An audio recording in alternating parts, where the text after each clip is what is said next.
Good evening, everybody, and welcome to the iBUG Buzz for Monday, July 12th, 2021. My name is Brad Snyder, and along with Sandhya Rao, we are your hosts for tonight's extravaganza. The iBUG Buzz is an open forum where we discuss all things iOS and related.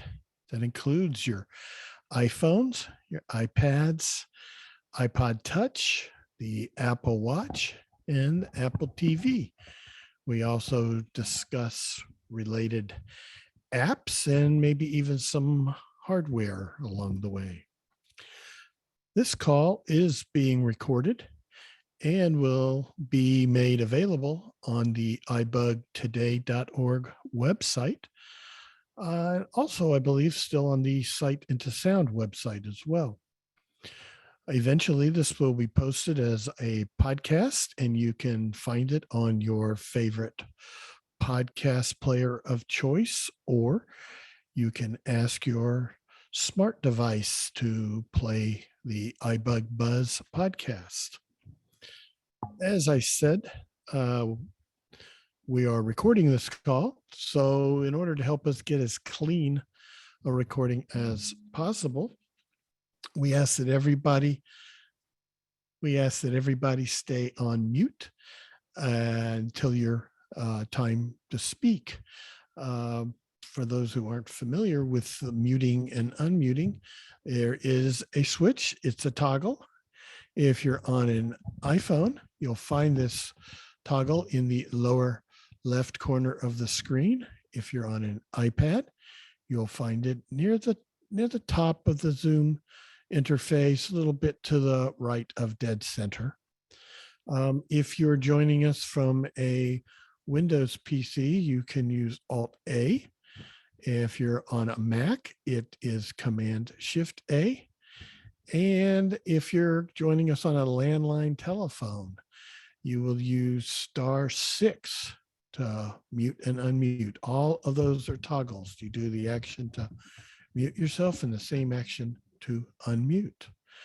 When you would like to speak, we do not use the raise hand feature here on the iBug Buzz. What we do is we ask that you unmute yourself and state your name, and then wait to be called upon by either myself or Sandhya.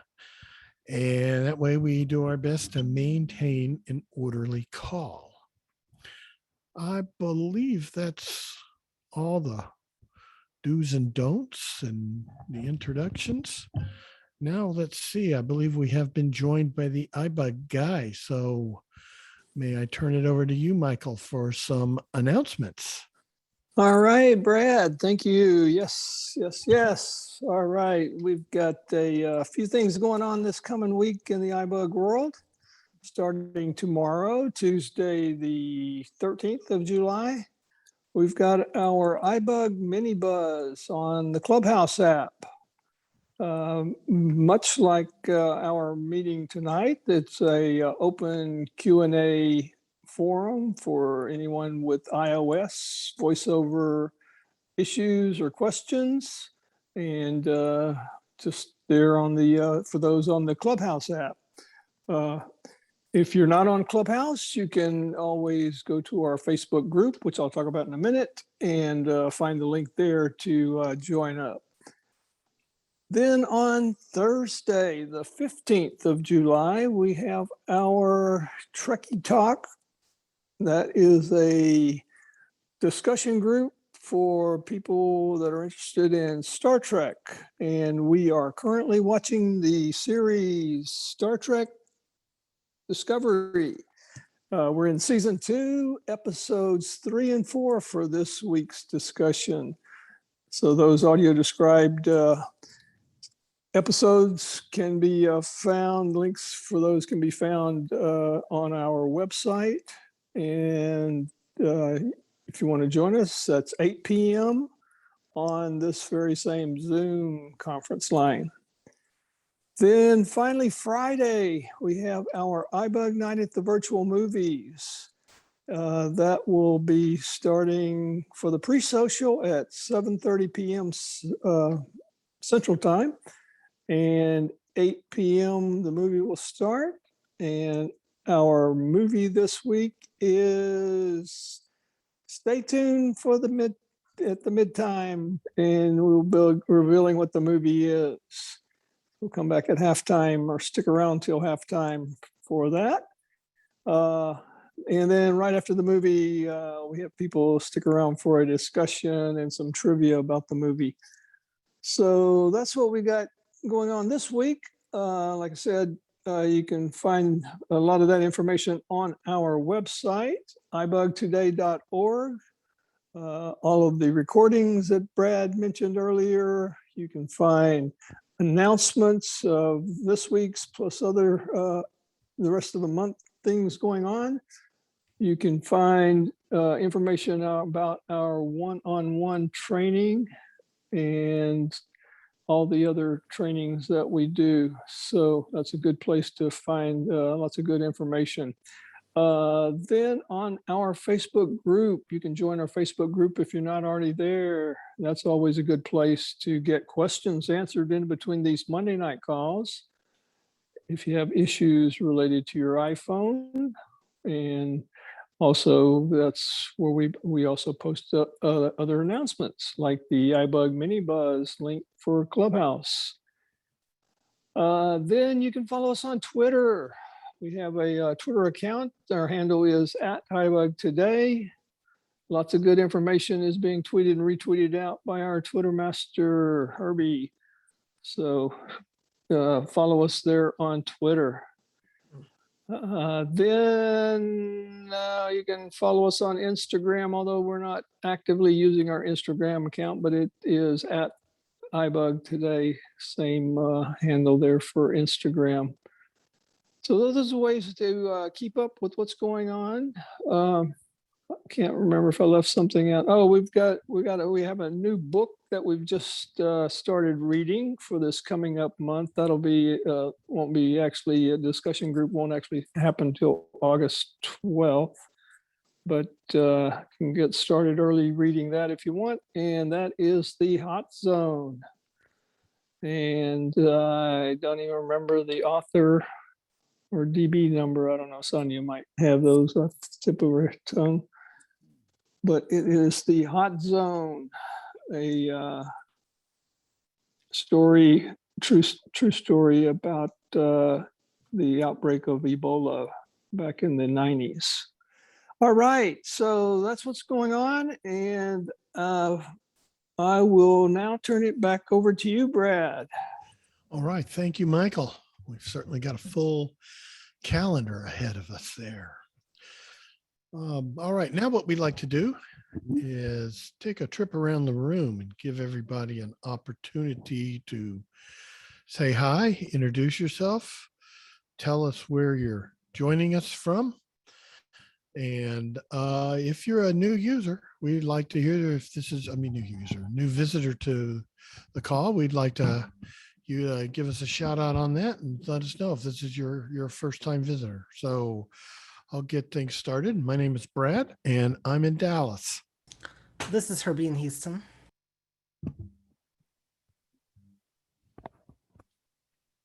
Mary in Tennessee.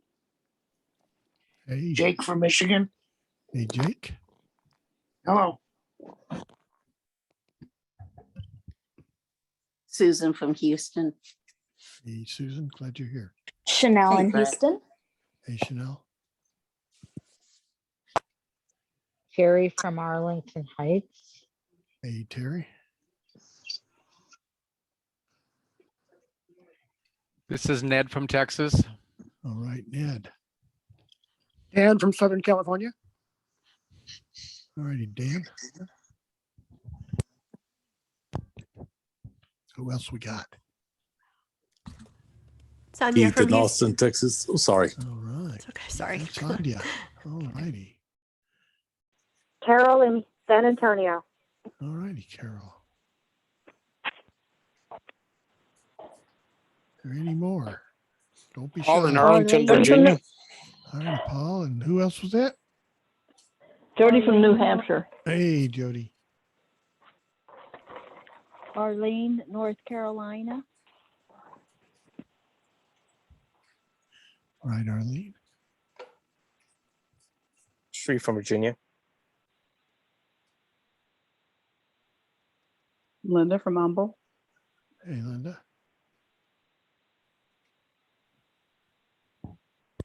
Is that everybody? Jim in PA. All righty, Jim. This is Jerry from Vermont. Hey, Jerry. How you doing, Brad? All righty. Well, if there's anybody else, speak up now or join us for later. Okay, well, if that's everybody that cares to introduce themselves, let's go ahead and get things going. I didn't hear if we had any new iOS users out there, but we usually like to get things kicked off with a question from one of our new users. But so if we have somebody who at least feels they're a new user, we'd like to give you the chance to get us started with our first question. Sorry, I had to mute everybody. So please remember, if you're planning on speaking today, you need to please be in a quiet area. Thank you so much. And Brad, you got muted too. Sorry about that. Oh, yes. Thank you very much. You're welcome. Well, all righty. Susan. So, Susan, Yeah. we do for you.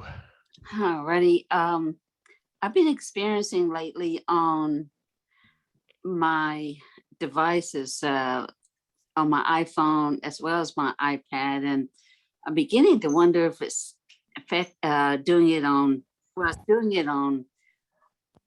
no matter what website I'm on, but it bounces around. I'll be like, I was trying to sign up on a website today, and I would get to putting part of my address on there, and then all of a sudden, bloop, it bounced and went somewhere else. Then I had to find where it was supposed to be in the first place and start all over, and it was back and forth. It was like playing ping pong. So can that be a website problem or a iOS problem or what?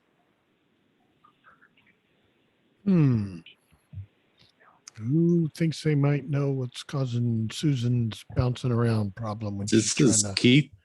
Keith, take it. One question I have, are you using a Bluetooth keyboard or the keyboard on the screen? Sometimes I'll use the toothbrush, Bluetooth. There you go. But a lot of times I use my fingers, but so it's happening either way. But I did it both ways today. I'm like, okay, let me try the keyboard, but it still did the same thing. So I was just going to say, I've noticed here lately when I'm using my Bluetooth keyboard that focus kind of gets shaky and bounces around. And it seemed to have a little better time when that happens with the on-board keyboard. But if you're just navigating through, it seems like it must be something happening with the iOS. Yeah, it's doing it both ways. Both. Yeah, I can't talk. I wanted to say west. It's doing it both ways. It's like, okay, let me try the keyboard. It was doing the same thing. So then I just put that aside and tried my fingers again. But like I said, it make this bloop sound like it's going back to the next page or other way up. And I try to put in, I would almost get through with putting my address in, but no, it's like, I don't like your address. Do it again. But this is Keith. This is Jim. Okay, Jim. Yes, I was wondering and I found this to be helpful. When you bring up Safari and then in the lower right-hand corner, double tap and hold on tabs, you'll then hear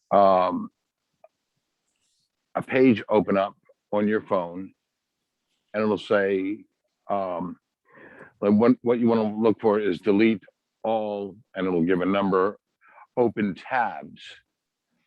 And you double tap on that, it'll come up and ask you again, are you sure you want to delete these 15 tabs? And I always say yes, because I think what that does is it clears out the buffer, and it allows Safari to work a little bit better if you're using Safari. Now, sometimes you can use other browsers now in later versions of iOS, but I generally stick with Safari. But try that and see if that doesn't help.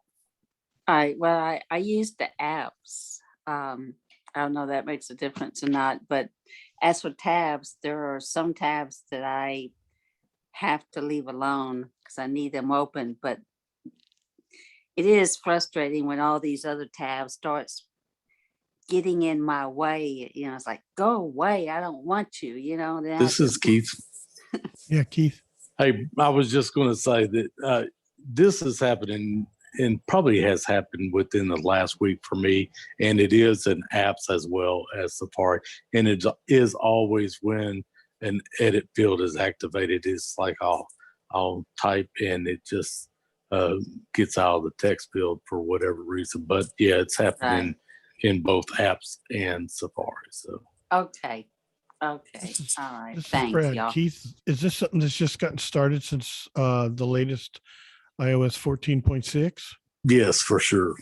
And you're finding it on your phone, and Susan's experiencing it on her iPad. Interesting. As well as phone too, yeah. Oh, your phone too. Okay. Well, sounds like something in iOS 14.6, and I don't know what to do other than just do your best. And there's bound to be an iOS update coming This soon. is Jim. And hopefully it'll fix it. Yeah, Jim. 14.7, I heard, is in beta now. I don't know whether it's public, private beta. So maybe that may correct the problem when it comes out shortly. Yeah, hopefully. Yeah. So in the meantime, thank I'll you, just Susan. play bouncing ball. Yeah, okay, well, thanks, y'all. Appreciate thank it. you. All righty. Who would like to take their turn at another question? This is Marion. Okay, Marion.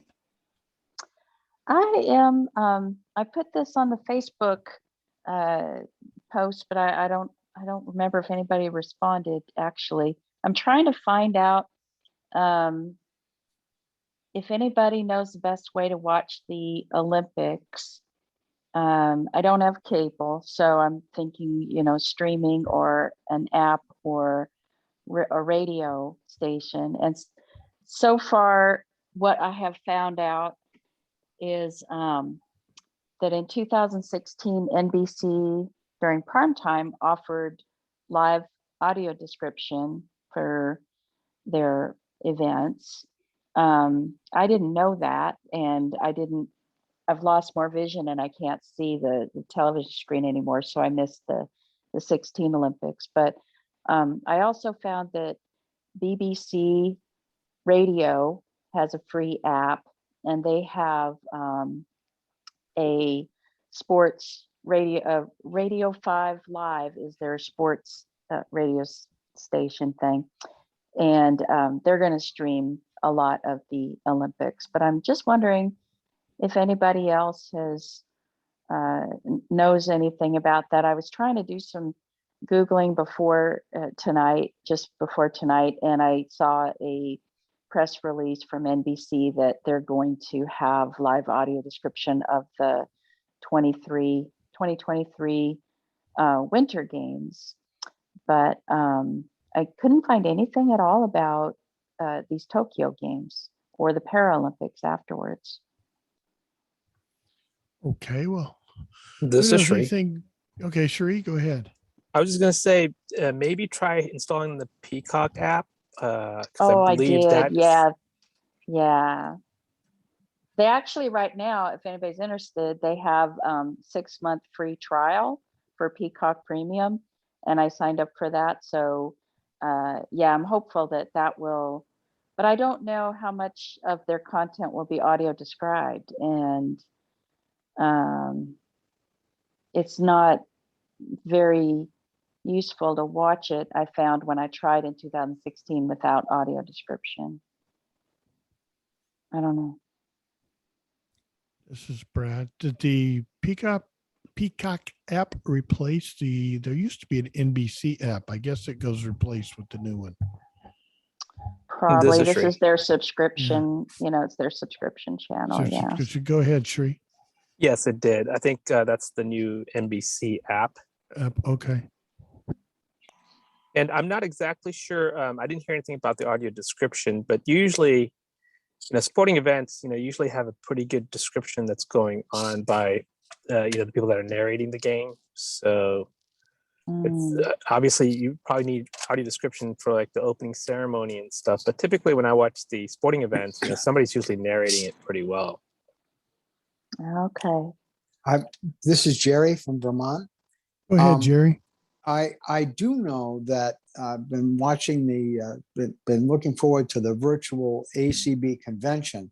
And I don't know whether you get ACB radio, but you can certainly get it on your iPhone.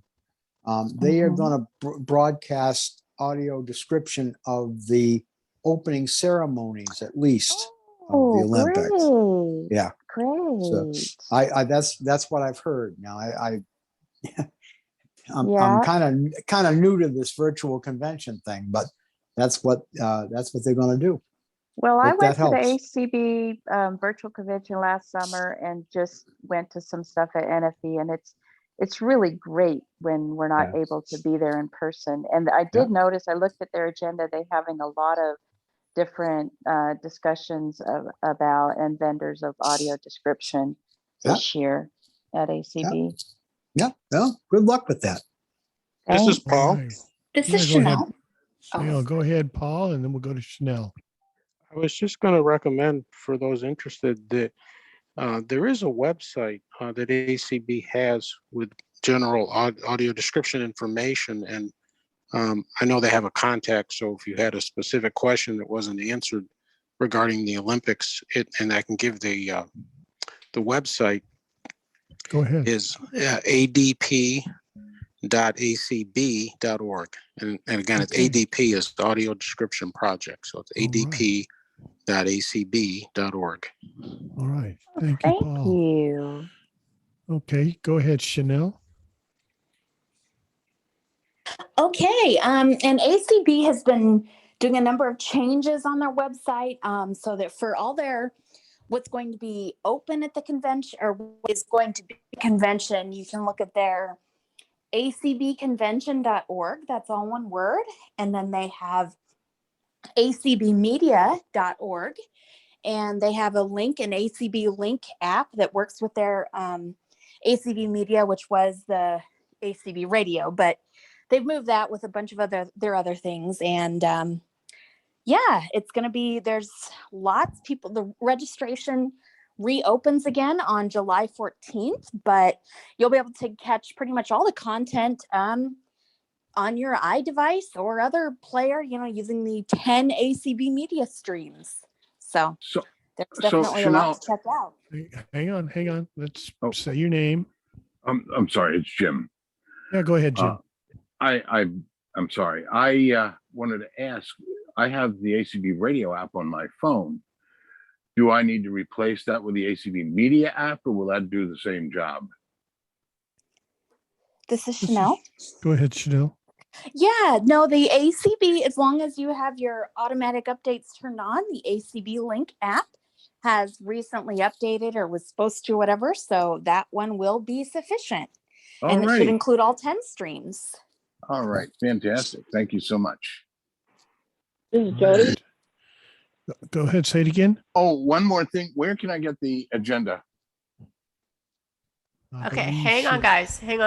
We just remember one person at a time. So Jody was there, and then you go back to Jim. So. Okay, Jody, go ahead. Jim can go first. Okay, please Jim, go ahead, Jody. Go ahead. Okay, I believe Chanel said you could go to acbconvention.org. That's ACB convention, all one character. This is Herbie with something really quick. Okay, go ahead, Herbie, real quick. Just so people are aware, if you are on Clubhouse, and if you're not, you should get on there. ACB holds an event every morning at 8 p.m. Central Time, and that is a great place where you can go, and they do allow people on stage, and you can ask questions of them directly. So I just want to recommend that for your ACB questions. All righty. Thank you, Herbie. Okay, Jody, go ahead. I was going to say ACB radio used to be one channel on the A Lady or any smart speaker, and now they have ACB Media, which is actually 10 channels. So you just enable ACB Media, and then when you play it, then you can pick one of 10 channels, by saying ACB 1 to 10. And there's a guide that's probably on their website for what each channel is. Do you know how to find that on the webpage? On the ACB Media website, I guess, right? Yeah. Well, I'm not sure where it is on that page. And the NFB has an A Lady channel now called Nations Blind. Okay, great.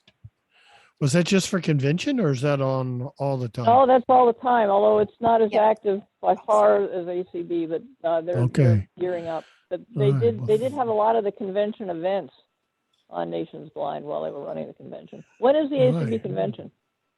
It starts Friday. Oh, okay. The So they did the 16th. NFB one. Okay. Susan. Thank you. Okay, well, thank you, Jody. Susan.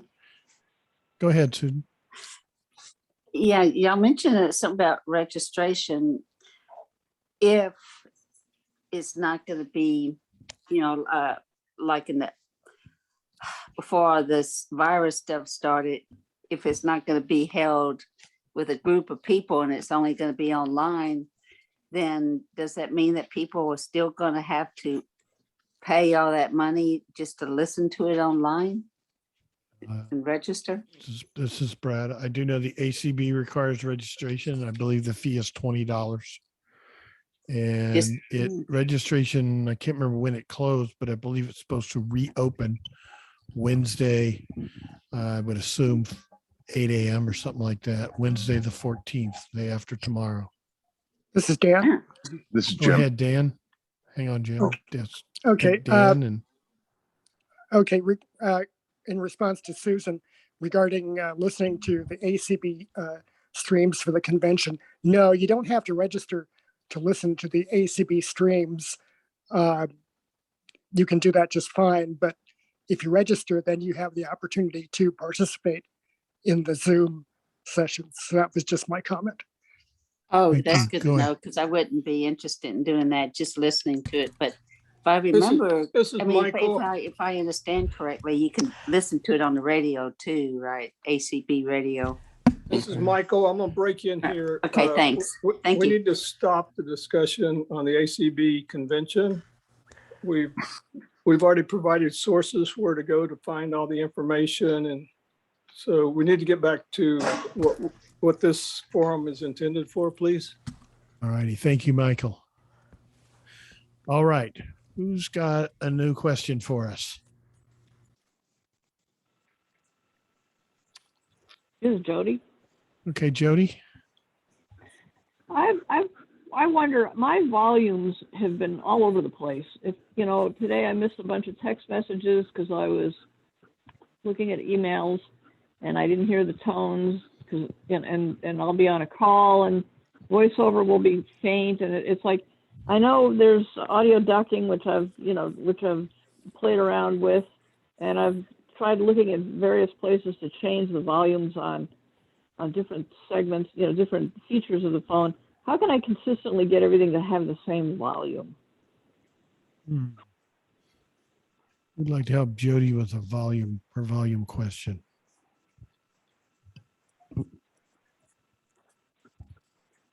Well, this is Brad. I know there has been some funny things going on ever since iOS 14 came out back in September. I experienced some of the same issues. A lot of times I don't get text message notifications. They don't come to my watch. They don't come. The phone is just silent. And it has been going on since iOS 14 debuted. I don't know what the answer is. Hopefully Apple will get this resolved. If you haven't already, I believe you can talk to Apple Accessibility, or I believe you can write support@apple.com and just let them know these things are ongoing. That's the only way they're going to be able to fix it is if we voice our concerns and let them know the issues that we're experiencing. Okay, thank you. I don't know an answer for you. No, it's not just you. This is Keith. Hey. Go ahead, Keith. I'll second that. And one thing that I have done, only way I can correct it is to turn the phone off, turn it back on. But one thing I do have on my messages app is the badges. So at least in my message app is at the top left of the home screen. So every time I go to the home screen, I'll at least get that badge voiceover, tell me that number. And if I'll see quickly if it has changed, even if I haven't heard the messages come in. All right. That's Okay, good, thank you. Good advice. Okay, I hope that Hello, helps out, Xavier. Jody. Say it again. Who is that? Xavier? Go ahead, Xavier.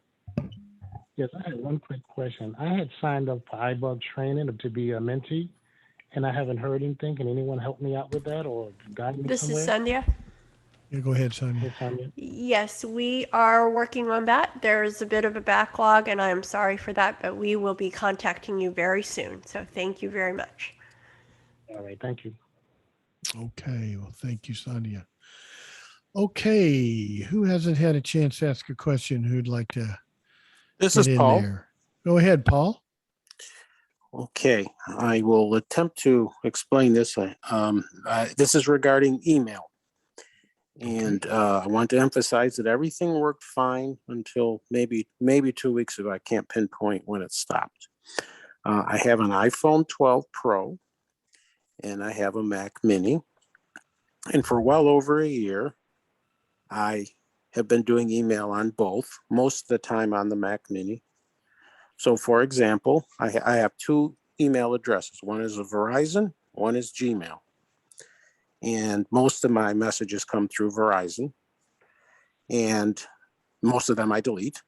But sometimes I will move a message from the Verizon inbox. For example, if I want to keep something regarding the iBUG meetings, I will simply move the message to a folder. And the folders are subfolders in my Gmail. And it has worked, not 100%. Occasionally there's been an issue. But now, when I move a message, when I'm on my Mac, and then I go on my iPhone. Hold on. This is Sandhya. Paul, Yes. We are primarily dealing with the iPhone here. So, I mean, can you Okay, tell us well, your issue with, or if you're having an issue on your iPhone? Because we do have a Yeah. separate call for the Mac. Yeah, So, I will thank jump you. over to the iPhone. I just Good, wanted to Okay. give a little background. Sorry for the confusion. So I will go on my iPhone and the display will not display properly. The message, for example, that I just explained that I moved did not move. It's in the same spot on the iPhone. The iPhone is not updating properly. I've shut the folders down and rebooted and all that good stuff. So I'm just trying to figure out what could cause the iPhone to no longer properly display emails that match the Mac when it was up until 3 weeks ago working almost perfectly. Okay, let's see. Who thinks they might be able to help out Paul with what's going on with his email, moving messages from his Verizon inbox to a folder in his Gmail on his iPhone? I'll give you one example that might help. For example, if I'm on the Mac Mini and I delete, stick to the iPhone. I know, but I can't do that without explaining what happens. If I'm on the Mac and I'm in my Gmail inbox and I delete a message that I get from Netflix, which happens all the time, I then go to my iPhone and the message is still in the Gmail inbox. It's as if it never updated. And because it very recently started, I'm assuming what I'm going to do is on the iPhone delete the account and reinstall it. But This is Jim. Go ahead, Jim. I'm not a Mac user. All right, let me start out by saying that. Sorry about that, guys. But in any event, it sounds to me like it's more of a synchronization issue. So I would check those settings first. And how would one do that? Oh, this is Paul. I think I remember hearing a podcast a long time ago about how you do that. You can get your iPhone to sync with your other devices, other Apple devices. For example, an iPad, if you will. And I think you go into phone settings and there's a setting there. You might check that. Like I say, I don't have an iPad anymore, and I'm a Windows user, so I won't mention the dreaded Mac. But at any rate, I would check those synchronization settings if you can find them. This is Paul. Go ahead, Paul. I just will mention one more thing.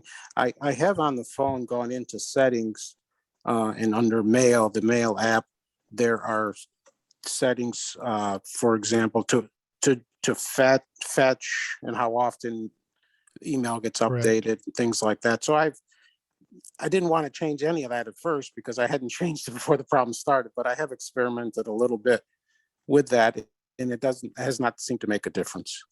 Well, okay. This is Brad. Kelsey with a suggestion. Yeah, go ahead, Kelsey. I had a similar issue a couple weeks ago between my iPhone and my iPad. And I talked to Apple Accessibility and they had me delete the account and reinstall it on my phone. And unfortunately that didn't, I'm still having the same problem. So I wonder if it's a bug in the software because I've had the same issue. So I'm not sure. This Paul, excuse me, that makes me feel better. This is Terry. Yeah, no, I wish I could. I wish I had better news, but yeah, I'm still having issues too. So I wonder. This is Brad, and I'm wondering. I have some experience with using multiple accounts, but I'm not really.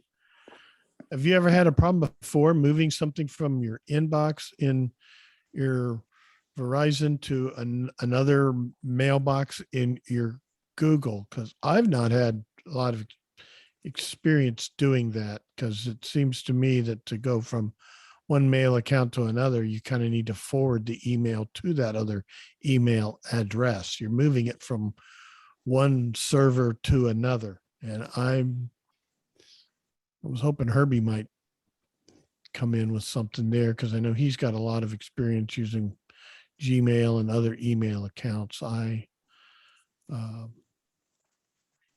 But I've always just used a saved mail account within each of my mail accounts. I've never really tried moving from one account to another using the move folders on my device. So I really don't know what to tell you. This is Herbie. This is Sandhya. Go ahead, Herbie.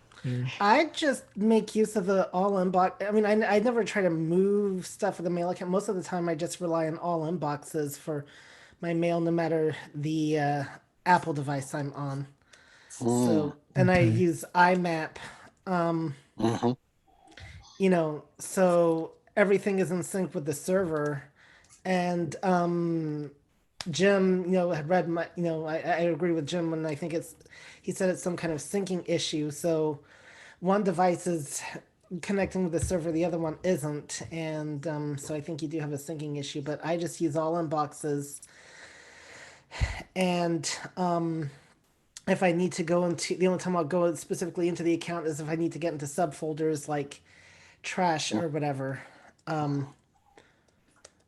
But just keep in mind too, if you've made some changes on your Mac, there are changes you can make on your Mac that would not transfer over to your iPhone. So if you do anything with creating folders or whatnot, make sure you do it on your server side and not on your computer or device, because that way everything will remain synced up with each other. And that's Okay, thank you, Herbie. Go ahead, Sandhya. Terry Ann had a comment. Okay, Terry, go ahead. I was gonna say that I've had syncing issues between my phone and my watch. And so I know lots of other people who have as well, because in theory, when you delete something or do something with one, if things are properly synced, there, it's supposed to happen with the other device, but it hasn't always since iOS 14. So I wonder if there is a bug there that's not allowing that to happen. Okay, could be. Again, if you're having some of these problems, it's not a bad idea to let Apple Accessibility or Apple Support know, because the only way they are to do anything about these issues if we as users persistently let them know.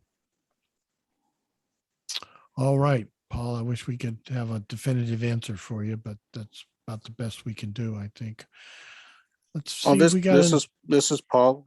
Real quick, I just wanted to thank everyone. It was very, very helpful. Appreciate all your help. All right. Well, thank you. All right. Who hasn't had an opportunity you'd like to give us our next question? Anybody?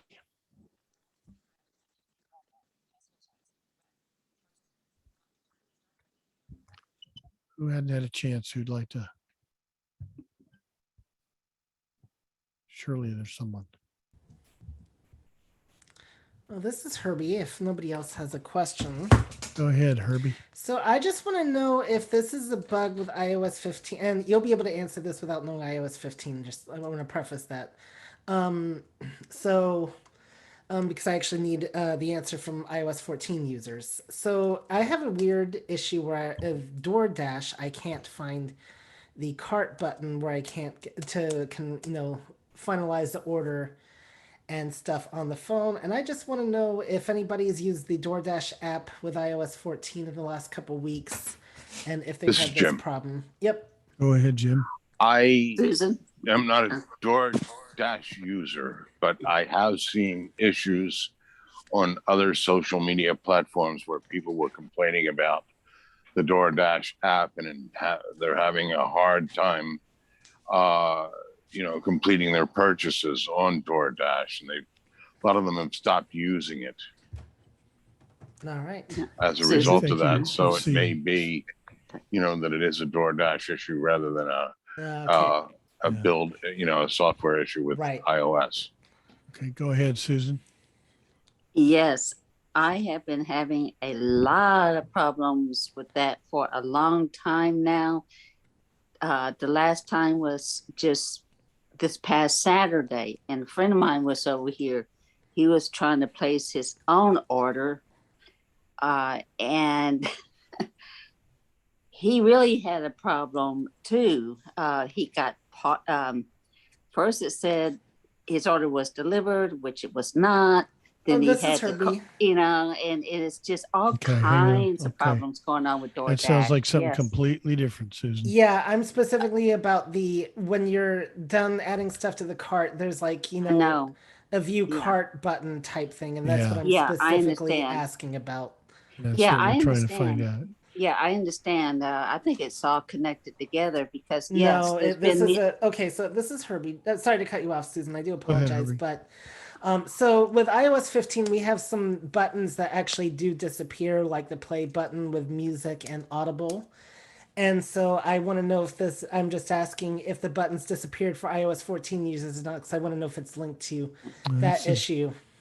Yep, this is Brad. Like Jim, I'm not a DoorDash user, but I have heard on a number of different forums, people for a long time now complaining about the on again, off again issues with DoorDash accessibility. It'll be fine. And then an Right. update to the app will come out, and then it's pretty much what you're talking about. They break it, buttons can't find buttons, things don't work, VoiceOver doesn't recognize things. I think they've got an accessibility issue going on there at DoorDash. All right. Well, that's what I was curious to know. All right. Thank you. Thank you, Herbie. Okay. Anybody, another one who hasn't had an opportunity to speak up tonight? It's This Kathy. is Roy. Okay, well, hang on. Let's go with Kathy, and then we'll go with, was that Roy, I believe. Go ahead, Kathy.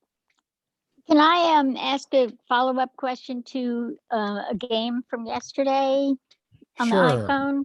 Yes, please. I was trying to play solitaire, and I think I just forgot the phrase I wanted to ask about. So it's starting to do that thing. It says, so I'm touching the screen, and I want to hear where the cards are. And it's saying that phrase it said for games like, I just can't think of what it is. I went on to just check it and I forgot it already. Touch, it's kind of like it's saying like touch screen location, or it's saying something. I don't understand what. This is Chanel. Thank you. Go ahead, Chanel. Oh, now I forgot. Oh, direct touch area. Is that what it's saying? Yeah. So what is that, and what do I do about it? Okay, so you need to see if you can turn your rotor until your rotor says direct touch, and then you can flick down or up, whatever, to turn it on. Okay, so I want it on. Yeah, and sometimes that'll happen if you leave the app and come back, or if let's see. Does it? I've seen it in other games where I can just kind of work around it, like on And you are. Oh, I'm sorry. Go ahead. This is Chanel. You are using the blindfold solitaire game? Yeah. Okay. And it said the same thing. I've gone to the first game, and so there is something called direct touch in the I don't think I have it in my rotor yet. Or it'll only show. Oh, I'm sorry. Go ahead. Chanel, go ahead. So sorry. I know we're supposed to. I'm getting in such bad habits. Okay. It will only say direct touch, or only show that in your rotor when you're actually in an app that uses it. It's kind of like context specific. So I just have to find it and turn it on. Yeah. This is Brad. Chanel, could you review how to make sure that is turned on in VoiceOver, and that option is turned on in the rotor? Yeah, I will try to simulate that. I've not had that problem in a while, but it is something that should just show in the rotor, but I will double check. Okay. Can I throw out another question I've been having with my rotor? If it's real quick, because I know we got somebody else who's waiting right after you. Sorry. Well, so every time I go, a lot of times when I go into the rotor, I turn on my Braille keyboard, which I'd like to use more. But every time when I'm trying to go from like even characters to words, I get that stupid Braille keyboard. So I go from characters, and then I really want words. So I go one more time, and it says Braille keyboard, and then it goes into the Braille keyboard, and then I turn it again, and it comes out of Braille keyboard and goes onto portrait. And I can't find the words. It's like it skips the rotor doesn't always show me every item that I want to get to. Sometimes does that make any sense? This is Terry. Go ahead, Terry. I wonder if there is a way to reorder things that you have on your rotor so that they will show up one after the other according to the way you want them to show up. And I wonder if that's the problem here. So maybe I should change, Kathy, maybe I should change my order. Yeah. Okay. I'll try that. Okay. And all righty. Thank you. Now, I know Roy has been waiting patiently. So, Roy, if you're still with us. Yeah, I am. I believe it was Jody asked a while ago about the alert volume sound going down. If you go Yeah. to settings to sounds and haptics, underneath the heading for your alerts, there's a, I guess you'd call it a scroll bar where you can change it to 100%. And just below that, there's a checkbox that says don't use the side buttons to change your volume. If you'll uncheck that, It I says think change you'll with find that the buttons. volume will stay much more consistent. It's a good tip. This is Thank you, Jody. Roy. Yeah, go ahead, Jody. Thank you, Roy. I did that already. Oh, did you? Well, I did notice there's Yeah, a new thank you. setting. If you keep flicking down, there is an option to lock sound volume. Yep. I hadn't tried Yeah, I've that. done that. You did that too? Yeah, Okay. because I did that too, because my ringtone was going up and down when I adjusted the volume buttons, and you can lock your ringtone too. Thank you very much. Yep, I did that. Okay, good deal. All right. Thank you, Roy. Okay, folks, who's got another one for us? If there's somebody who'd like This is to. Terry. Okay, go ahead, Terry. A friend of mine yesterday asked me if there was a way to use two iPhones or two cell phones with to use one phone number on two different cell phones. And I said that I knew that it can be done, but it's not permitted. He mentioned to me that he talked with Apple Accessibility and someone told him that yes, it is a doable thing. I wonder that people are able to do it. I'm still not sure that's right. He was going to go to the Apple store today, but I wonder if anybody else has heard of such a thing. This is Herbie. Go ahead, Herbie.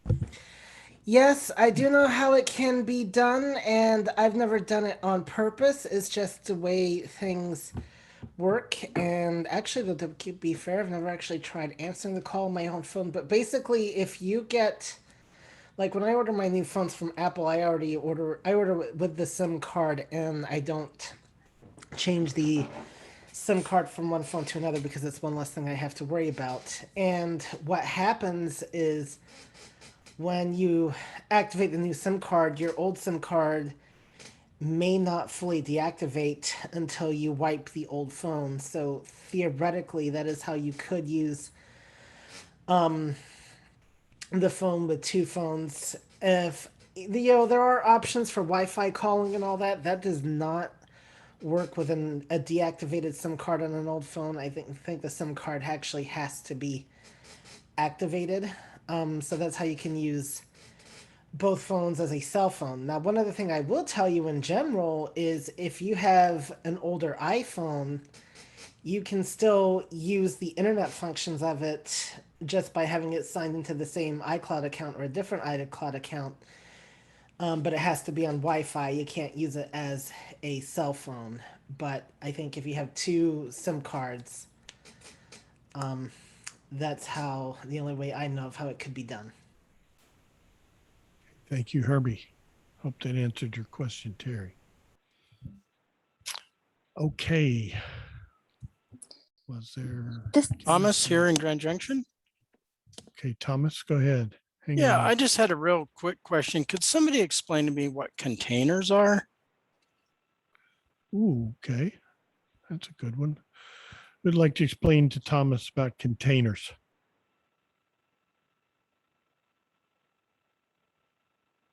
This is Herbie. Go ahead, Herbie. Okay, I was hoping somebody else would explain this. So I could say that containers are something you put stuff in, but you already knew that. Containers, first of all, it's something that you're going to use more on the iPad than you will on the phone, and it's really meant for a split screen. So like on the iPad, you will have apps. I'll use settings as a great example, or mail is another one. So settings, when you open settings on the iPad, if you were to do your standard flick gesture, you're going to see like on the main, if you open settings and let's say you want to take a look at your mail settings. Well, if you double tap mail, if you keep flicking to the right, you're still going to see everything else in that screen. That, on the main screen, instead of acting like you double tapped a button. So, and what you do, that's when you would go to your rotor in the iPad, go down to containers, and that would take you to the other side of the screen that is now open. I've heard, I think somebody on this call, might have been Keith or somebody, say they used it in Safari on the iPhone. I personally have not, but I think, it's really meant for like a split screen type thing. That's, the best way I know how to describe them. So yeah, it's basically to go between multiple screens, Brad. Yep. This is Brad. I've always looked at it as it's like sections of a screen. They call them containers. This is Keith. But even on your iPhone's home screen, for example, a section might be the status bar or the home screen area where all the icons are, or the dock down at the bottom, for example, of 3 different sections. Go ahead, Keith. That's exactly what I was going to say. It allows the developer to divide up not the home screen, but the screen basically. And like Herbie was saying, that's a good example is the split screen on the iPad. That's 2 different containers. Exactly. Thank you, Keith. All right. Thank you. All righty. Let's see. I think I heard someone else right when Thomas spoke up. And This is Chanel. Okay, Chanel, go ahead. Yeah, I just wanted to say, now I am using iOS 15, but I do see direct touch in my voiceover settings. So hopefully you're still here, Kathy, but you basically go to, settings and then voiceover and then rotor. And I've rearranged my rotor quite a bit, but I still think direct touch would be quite a ways down there. And you want to make sure it says selected. And you can, reorder your rotor if you want to, but then when you turn the rotor, you'll eventually find it. And I was not able to reproduce that problem. I have not had the problem in a while, but when I do have it, I will find a way to contact you and let you know how I got out of it. But I'm pretty sure I just do my rotor gesture. It doesn't matter which direction, clockwise or counterclockwise. It's usually one rotor twist away in any direction. And then you land on direct touch and then you can flick up or down to turn it on. Okay, great. Thank you. Thank you, Chanel. Okay, thank you. And thanks for having me check, Brad. I appreciate that. Always good to get a good review. I got 3 minutes till the bottom of the hour and the halfway point. Who's got a really quick question that maybe we can take care of in the time we've got before halfway point? This is Jody with a quick comment. Okay, Jody. I just want to let everybody know I found out at the NFB convention that the KNFB Reader app is now free. Wow. Ray Kurzweil gave a presentation and the KNFB Reader is now free. And it started out at $100, so that's really a good deal. I got it when it was $50. Yeah, I got it when it was $79. Yeah. All right. Yep, Well, it's thank now you. free. That's a good tip. That's a good tip. I'd like to say it's also, if you use NFB Newsline app, they include I don't know what to call it, a basic, KNFB basic is included in the Newsline app. So there is free OCR out there. Okay, thank you, Jody. Let's see. I got 29. That's close enough. That's close enough. That's close enough. Thank you so much, Brad. All right, pretty busy there. Okay, so we'd love to hear from anybody who joined us and didn't get to say hello the first time around. Just say who you are, where you're from. Anybody want to say hi? Nikki's here from San Francisco. Hey, Nikki, welcome. Thank you. Hi. Hi. Kathy from Tulsa. Kathy, welcome. Dana in Cincinnati. Dana's here. Welcome. Your favorite person's here, Kelsey. All right. Glad you're here. Okay. Good to have you. Anissa from Philadelphia. Hi. Hey, hi. How are you? Great. Good to have you. Okay. Freddie from Galveston County. There's Freddie. Welcome to you, sir. Got all our friends coming in. All right. Anybody else want to say hi? Okay. Thomas from Grand Junction, Colorado. Hey, hi there. Glad to have you. Good to have you. Okay. So very good. Anybody else? Last time. Okay. Roy from Fort Worth. There's Roy. Hi, sir. How are you? Doing good. Good. Glad to have you. Okay. What is that sign? Okay. Real quick, just review for this week only. We have a kind of a, well, sort of a busy, sort of a quiet week. We had our Clubhouse iBUG mini buzz tomorrow from 5 to 6 Central Time on the Clubhouse app, doing much of what we're doing right here. And so if you don't get your questions today, please come tomorrow to Clubhouse. Thursday, we have Trekkie Talk from 8 to 9:30. We'll be watching Discovery Seasons 2, Episode 3 and 4. Please check that out. If you need access to the audio description, please send us an email and we will make that happen for you. We just had a wonderful iBUG Cafe yesterday afternoon. We talked about all kinds of cool games. That should be up soon, hopefully very soon. And remember, our recordings of all of our calls are available on the website, ibugtoday.org, and on YouTube. Definitely subscribe to our channel. We are really so grateful for our volunteers who are helping us do that. So thank you. And you can also try to check it out on the A Lady. We are hearing things that she is not being very cooperative. So we apologize for that. We're going to be working on that. And let's see, we will be back again next Monday. So, okay, but before that, let me see. I think I forgot that we're doing something on Friday. I think we're going to have our iBUG night at the virtual movies. And for that, we have somebody, the iBUG guy with the indecipherable, opaque, ununderstandable, incomprehensible. I mean, I don't know. There's so many words that we could think of to describe his clues. And so is the wonderful, charming, lovely iBUG guy here to tell us about these clues? I'm back. Oh, no. Okay. All right. Yes. We are ready to reveal what the movie will be for this Friday. And again, remember, 7:30 p.m. is the pre-social, 8 p.m. for the movie, and stick around after the movie for discussion and trivia. All right.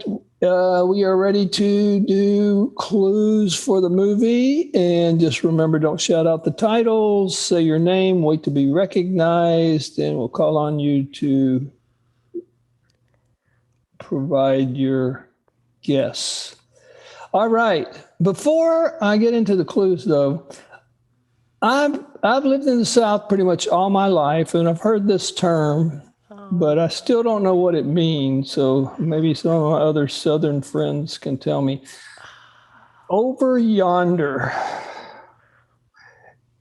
People give me direction, I ask for directions and they'll say, and a lot of times they're pointing, which does me no good, but they say, it's over yonder.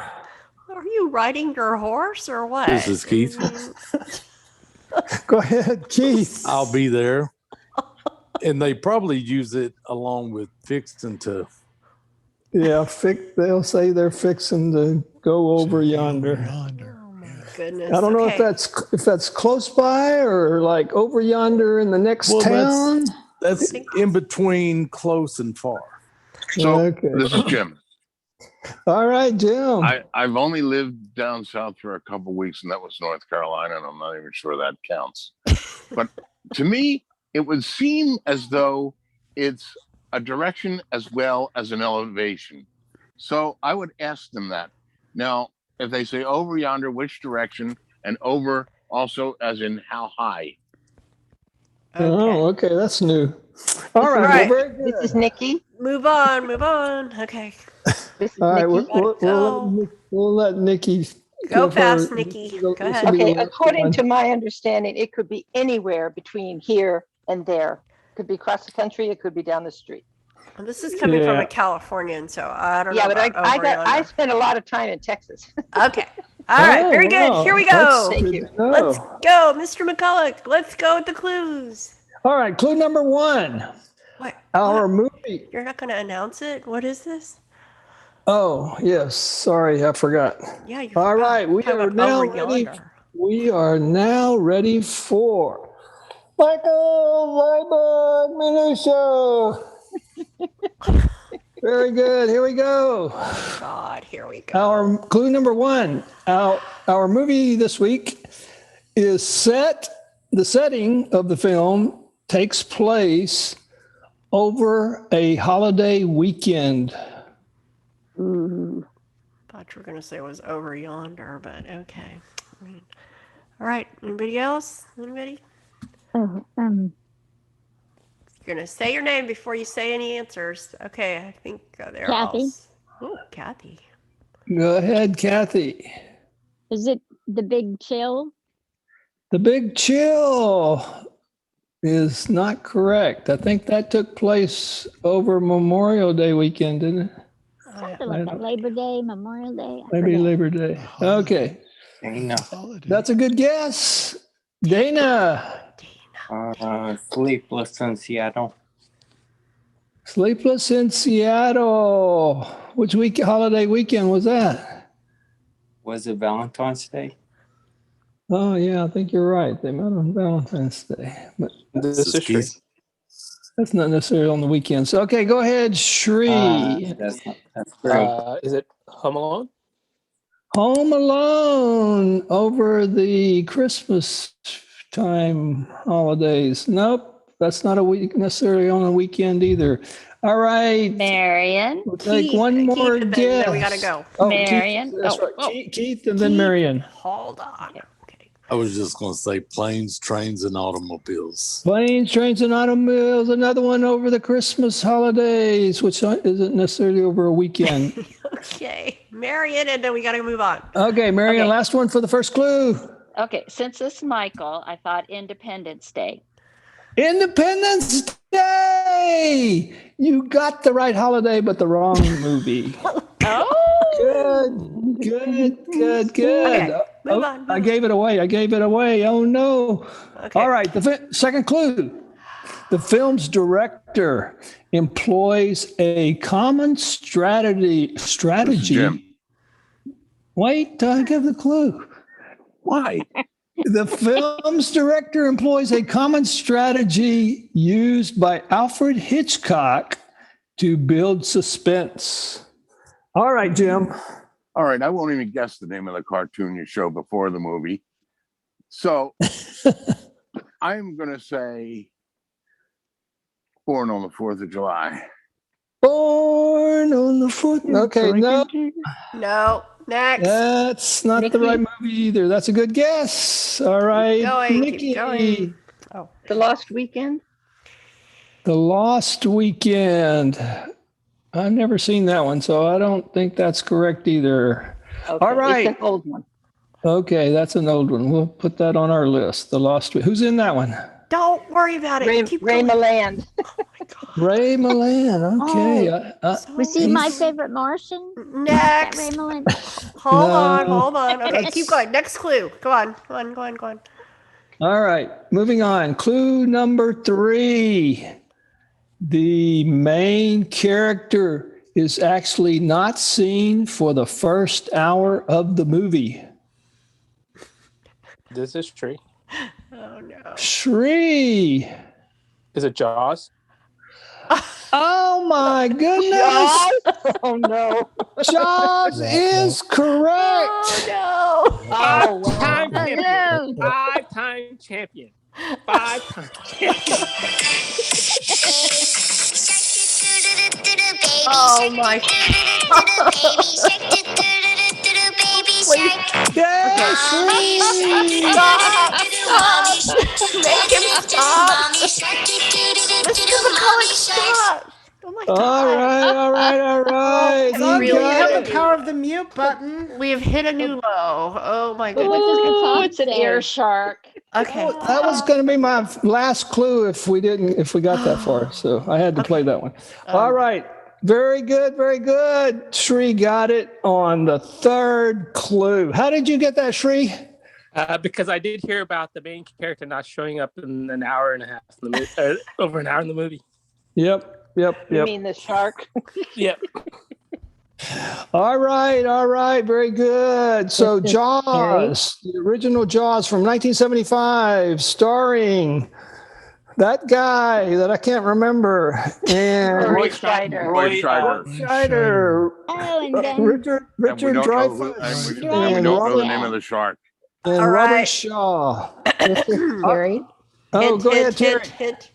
I just want you all to know that I'm not a card shark, but I'm a whale of a card player. Oh my goodness. All Okay. right. All right. With that, we're that's moving sharking. on. Okay, Johnny, what do we have for our winner tonight? We have for Sri, for his traveling pleasure, a fishing boat called the Orca. And of course, it will be transformed with our new iBUG colors. And in case you get tired of being on the boat, you will also have some free scuba diving lessons. So I hope you're okay with that. Have fun and tell us about your adventure underwater. So, Can Gotta Nikki at make least a give him an comment? open shark careful. cage. Okay, we need to get back on our program here. And once again, thanks everyone for playing. Oh my goodness. Okay, thank you so much, Thanks, Mr. McCulloch. Jody. And please say goodnight, Mr. McCulloch. Say goodnight, Mr. McCulloch. Okay. Oh my God. Stop. Oh my God. Okay, sorry. We had to take some drastic measures. Okay, now we are back to our regularly scheduled program. Thank goodness. Okay, thank you for those wonderful clues. Now, we're back to our regular program. Any questions? And then at the 9 o'clock hour, we will have our new segment, iBUG Bites, and that'll be a fun demo that's coming up at the 9 o'clock hour. But until then and after that, we will continue with the questions. So, somebody new that has not had a question a turn, please ask your question. There are no dumb questions, only the ones that are not asked. So, who do we have? Anybody? This is Shrey. Yes, sir. Go ahead. All right, so I did something really interesting. I have a 12 and an 8 plus. So I did a factory reset on my 8 plus, and I did a restore backup of my 12 Pro. So figuring that way my 8 and 12 kind of mirror each other. But once I restored it, I could not get Siri to work, even though I had access to the internet. I was able to browse the web, do everything, but Siri would always fail to connect. And if I restore it again and did it without going to the 12 Pro, everything works. Okay. This is Herbie. Yes, sir. Go ahead. So first of all, Shri, did you verify that Siri hasn't decided to take a vacation? All right, keep going. Answer the question. But in all seriousness, so did you double check like all your Siri settings? In the Siri settings when it was not working? Yes, I was able to do Hey Siri. It woke up. It just kept saying, I'm checking. It kept saying, I'm checking, and it would never connect. Okay, so it had to do with the way she connected to so like you could get her to talk to you, but interesting. All right. Anybody else have any suggestions for Sri with his This is weird Brad. Brad, go ahead, Brad.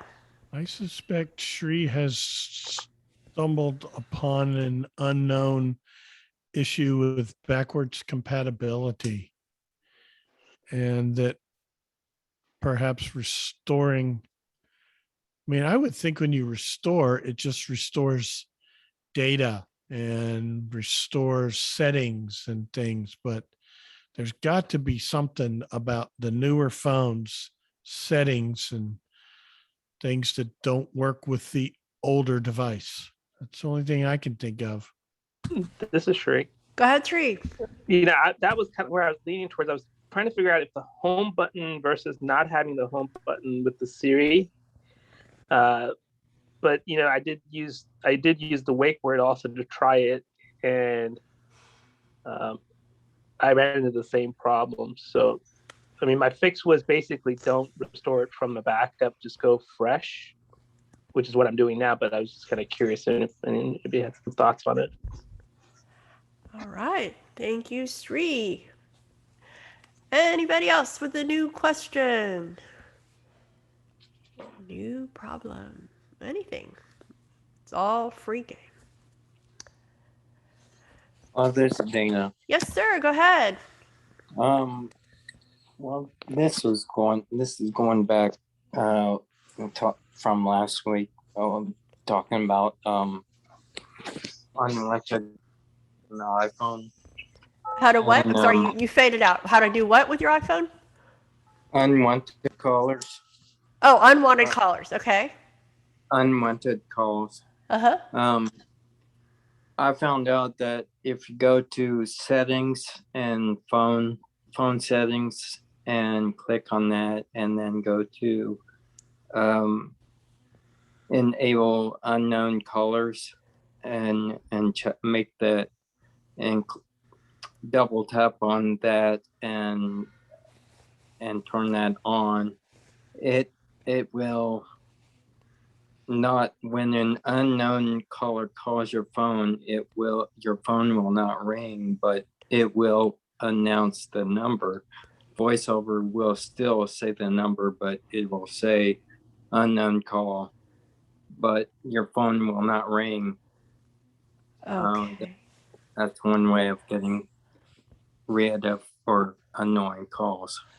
Right. I think we've talked about this issue before. The one caveat with that, at least I even had this with, one issue is some of our paratransit people, those calls come in as unknown. And another one is my doctor's office sometimes comes in as unknown. So it's got to be a little careful there, but no, thank you. That's a great suggestion. Go ahead, Sri. So I was watching the news, and apparently by September, all carriers have to submit to the government what their plan is to block these unwanted callers. And if they don't, they're getting fined. Wow, thank goodness. Good job, Sri, for watching the news. Very good. Good job. Good news. Wow. All right. Okay, go ahead, Herbie. I posted something, some similar stuff on Twitter, but I was gonna recommend one app that I like is Email, and they are really good about identifying spam callers. They've definitely blocked a few, and then they also have within the phone app you can report a number if you know if it's suspicious, like if it's one of those robocalls. The other thing though I recommend, whenever possible, is everybody that you can put into contacts, and that will free up your caller ID to display just the random numbers, and that can also really help. For me, at least, it really helps identify spam callers 99% of the time, because when I see unknown area codes and things like that, I usually know that it's spam, unless I'm expecting a call from somewhere strange, like say if I'm waiting on a DoorDash order or Uber or something like that. So. All right. This is Ned. All right, Ned and then Terry. Yes, I've experienced that from my doctors, because I may have the number 1000, the last number 1000 in my contact, but they call in on line 1001, and I don't have that line in my contact. So that's why I've experienced that issue. Yes, thank you, Ned. All right, Terry, go ahead. A couple of weeks ago, I got a call that was listed as, what is it? Possible spam. Yeah. Yeah, they don't use the word spam, but it's that same idea. But it turned out to be a call from my hospital wanting me to take a survey because I'd been there for some surgery and they were doing a follow-up. So that call I really did want to take. Yeah. But it listed it as spam, which is, that's the unfortunate part about this stuff. Yeah, you have to kind of be careful. Check your voicemail, hopefully. All right. Thank you, guys. Good point there, Dana. Thank you for sharing that. All right. Who's next? Somebody new, the new topic, new question? Who has a new issue? Or a This is follow-up? Sri. Go ahead, Sri. This is not a question. I just wanted to say I found something that when you're on Safari and you type in a URL address, and if you hit the period, or if you, like I use iTouch, so if you hold on to the period, you will automatically get options for the .com, the .net, .us, and a few other dots without having to type it. You'll get an option to select it.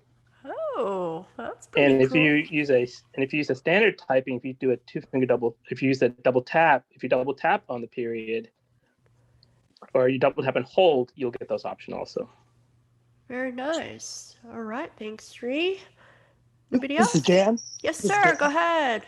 For clarification there on that, Shri, you have to, with my question, you have to double tap and hold on the period. Is that correct? If you're using standard typing, like where you're using, where you do double tap to select something, then you double tap and hold.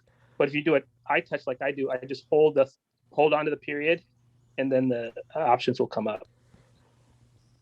All right, Sri. When you say direct, are you saying direct touch typing? Is that what you mean? Touch typing? I'm sorry. Touch typing. Touch typing versus okay. Standard typing. Because touch typing, just to clarify, is when you hear the letter and you lift your finger, then it enters that letter. Versus standard typing is when you hear the letter and then you double tap it, then it enters it. So, okay. So when you're doing, yeah, go ahead, Sri.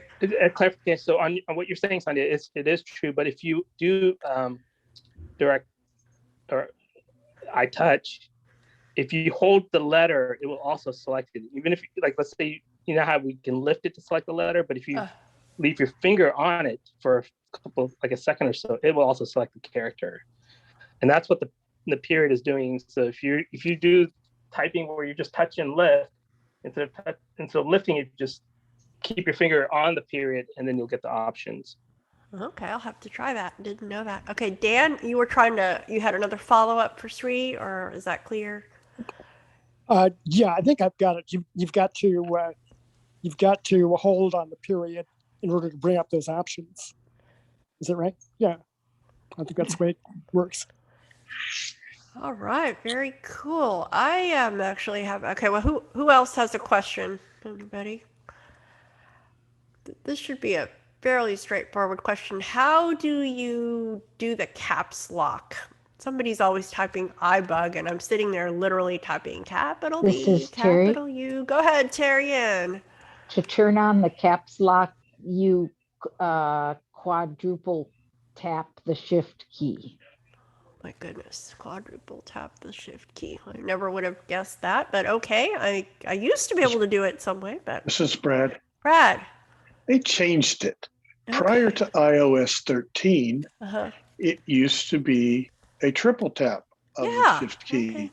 Okay. And then for the longest time, when iOS 13 came out, I'm like, what the hell happened to it? And then because I happened to use my wife's phone for something, which is not my regular, and when I turned Your on wife or the voiceover, phone? my wife's phone, iPhone, All right, hints was turned on, voiceover hints, which of course I'm too cool to use hints, right? Because I use voiceover all the time, every day for several years. So I turned it on and I went to type something in, and I touched that shift key, and it said quadruple tap for whatever it said. And I went, that's what they did. They changed it. Now, I've also discovered on my own phone, if you touch the shift key, it will say swipe up for caps lock. Oh, all right. This is I think Keith. I heard Keith in there. Go ahead, sir. I was going to say the other way is to swipe up and it'll say caps lock. And if you double tap that, it'll put you into all caps or caps lock mode. And this is, okay, I think I heard somebody. Was somebody else trying to make a comment? Kathy, or okay. I was breathing in, but I was Okay, thinking you of can making breathe. You're fun. allowed to breathe. Okay. All right. If you just want the next letter capitalized, don't you? Isn't that when you just hit it twice and you'll just get the first letter? Because you're saying This is 4 is Keith. if you want it in caps lock mode. Go ahead, Keith. So if it says shift, yes, just tap it, do the double tap on it, and that will capitalize the next letter and go back to lowercase. If you swipe Brad. up and you hear caps lock and double tap it, then it will stay capital letters until you turn it off. I hear Brad This in is there. Thank Marty. you. Go ahead, This is Brad, and then Marty. I think maybe what Kathy's talking about, there's a setting in the general settings under keyboard that I believe you can toggle this on that will auto capitalize the first letter of a sentence. Yes, yes. All right. I hope that helps. Marty, let's. Oh, That's hang on. what I was. Yeah, that's what I was going to say. Okay.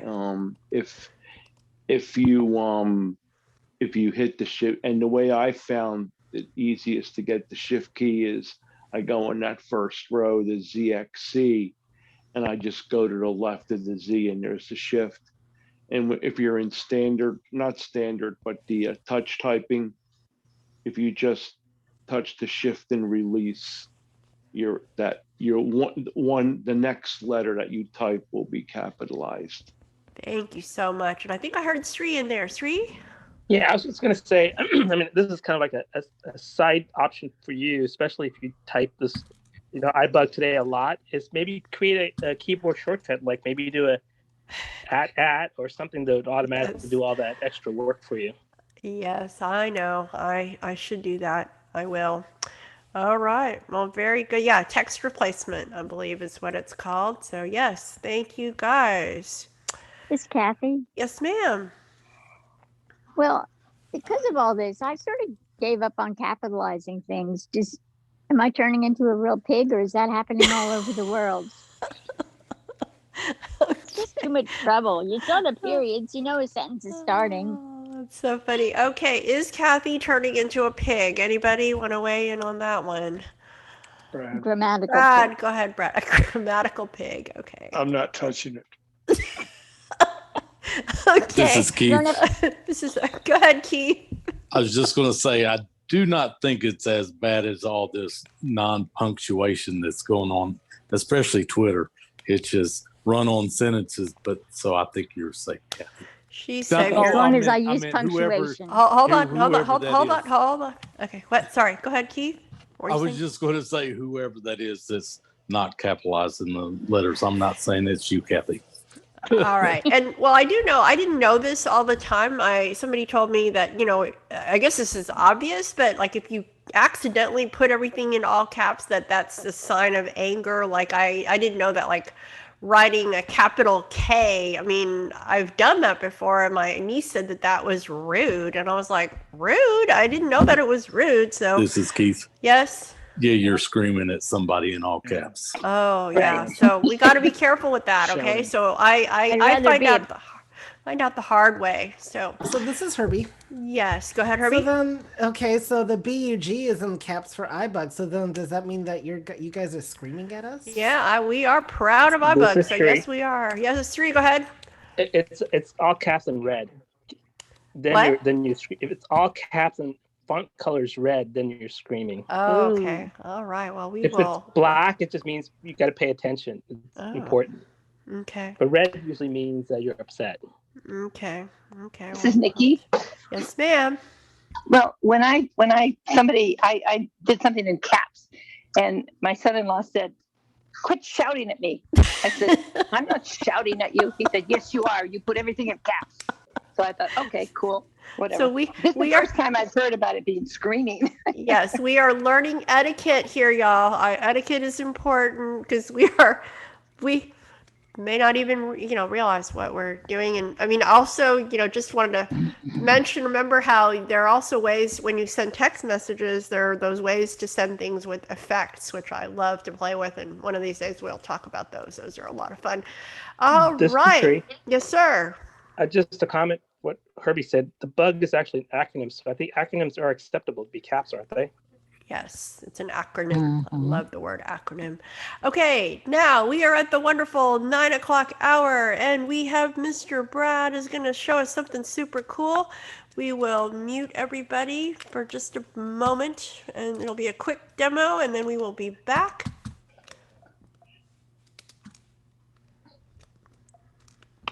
Okay, are we good? Sorry, Brad, you got muted again. Go ahead and mute yourself. Okay, second time's the charm. Thought I had heard you already do the mute. Yeah. Okay, we good. Here we go. What are we calling this section? I can't remember. iBUG bites. iBUG bites. Okay, here's a little helpful bite for everybody. We all, from time to time, need to use do not disturb, be it when we're in a meeting, on a Zoom call, on Clubhouse, and we don't want to get kicked out with our phone should ring, or perhaps we're at a doctor's appointment. That's rude to have your phone ring and you're occupied talking to the doctor. So we turn on do not disturb, but we forget to turn it off. Well, a very helpful feature in the phone is that you can set a calendar entry for a meeting you might have, a Zoom call, a Clubhouse event, and then you are able to go to the control center and you are able to turn on do not disturb using a double tap and hold of the do not disturb button, and a number of options will pop up. So let me demonstrate here. 2101. Can you hear my iPhone, Sonia? A little louder, please. You know, I'm. Google. How's that? Better? Google. That's pretty good. Yeah. There you go. Good. Transit Google. Okay, there we go. So I trust we all know how to make a little calendar entry. They don't have to be much. You can just put something in there, say Zoom call and date and time, or in this case, I have the iBUG buzz in my calendar. 97% battery power. Control center. I touch the status bar and I flip up with 3 fingers. I still like the old way to open the control center. Do not disturb. My do not disturb was on because I'm in the middle of the call. So I've turned it off, and now I'm going to show how to turn it back on. I'm going to navigate to do not disturb. The do not disturb off. And I am going to the actions available. Where are the actions? Open controls. Activate. Default. Open controls. Open control. I bet that does the same as what I was going to show. Double tap and hold. Do not disturb. Switch button.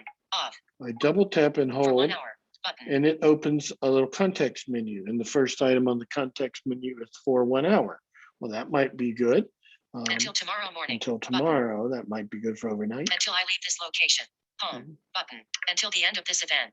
19:30 to 21:30 iBUG buzz. Button. Okay, there it is. iBUG buzz from 7:30 to 9:30 p.m. Now, if I double tap that, do not disturb. Switch button. Do not disturb is turned on, and it will stay on until the end of this calendar event, which in this case is 9:30 p.m. Or in my case, it's 21:30. Same thing. You can generally turn that on just a few minutes before the calendar appointment begins. If you have a need for these things to even come on a little bit before that, you might adjust the time when you create a calendar event. For example, if I had the need to, I could go back to this one, and instead of it starting at 7:30 p.m., I can make it 7:15. And then a few minutes before 7:15, I would be able to access the do not disturb button in my control panel and activate it, and it will stay on do not disturb until the end of the calendar event. So that's a quick iBUG bite that hopefully people will find useful. That's it.